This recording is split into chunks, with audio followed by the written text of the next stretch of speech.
মাথায় যদি যৌনতা ঢুকিয়ে দেন, সমকামিতা ঢুকিয়ে দেন, অশ্লীলতা ঢুকিয়ে দেন, আমার জাতীয় সভ্যতা, সংস্কৃতি, জাতিসত্তা, মূল্যবোধ বিরোধী চেতনা এখনই যদি ঢুকিয়ে দেন, তো এই সভ্যতা একদিন ধপাস করে পড়ে চুরমার হয়ে যাবে, এই সভ্যতা থাকবে না।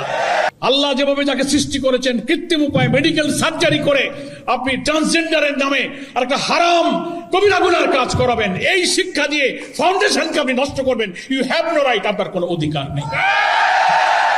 সুধীবৃন্দ, আমি তো এই পরিষ্কার সংক্ষেপে বলতে চাই, একটি সমাজ, সভ্যতা, রাষ্ট্র বিনির্মাণের প্রয়োজনে আমাদের জাতির ভবিষ্যৎ যারা আগামী দিনে রাষ্ট্রপতি, প্রধান বিচারপতি, সেনাপ্রধান, প্রধানমন্ত্রী, পার্লামেন্ট মেম্বার, সচিবালয়, DC, SP, UNO, every key point of our state, রাষ্ট্রের প্রতিটি গুরুত্বপূর্ণ যন্ত্রে যারা দায়িত্ব পালন করবে, তারা হচ্ছে আজকের শিশু।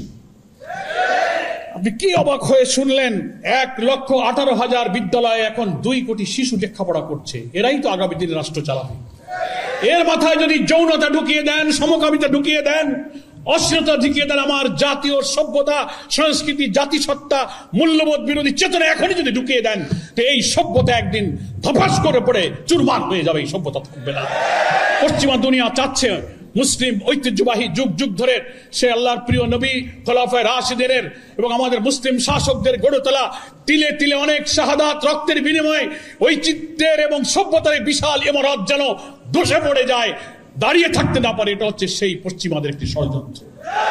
আমার সংক্ষেপ কথা হলো, আজকের এই জাতীয় মূল্যবোধ সংরক্ষণ পরিষদের যে প্রতিপাদ্য বিষয় নিয়ে সেমিনার, এটা অত্যন্ত সময়োপযোগী, যথার্থ এবং যৌক্তিক। অবিলম্বে আজকে প্রধানদকার সরকারের সাবেক সচিব যদি আশ্বস্ত করেছেন যে প্রজ্ঞাপনটা জারি করা হয়েছিল সেটা উজ্জ্ব করার জন্য আইন মন্ত্রণালয়ের বিবেচনাধীন আছে। আমরা আল্লাহ শুকরিয়া আদায় করি। অবিলম্বে এটা তো বাতিল করতে হবে এবং অবিলম্বে ধর্মীয় শিক্ষা, নৈতিকতা, যে শিক্ষার জন্য পৃথিবীতে আল্লাহ নবী এসেছিলেন, আখলাক গঠন করা হবে শিক্ষার উদ্দেশ্য। সেই শিক্ষার জন্য আমার আদব কায়দা, সততা, নৈতিকতা, আমার মধ্যে চরিত্র, তিনি ডাক্তার হবেন, ইঞ্জিনিয়ার হবেন, রাষ্ট্রপতি হবেন, সেনাপ্রধান হবে, কিন্তু তিনি দুর্নীতি করবেন না, মিথ্যা বলবেন না, হারাম খাবেন না, জেনা করবেন না, ব্যভিচার করবেন না, সৎ রাষ্ট্রপতি, সৎ প্রধানমন্ত্রী, সৎ সেনাপ্রধান, সৎ বিচারপতি হয়ে গোটা রাষ্ট্রকে তারা চালাবে।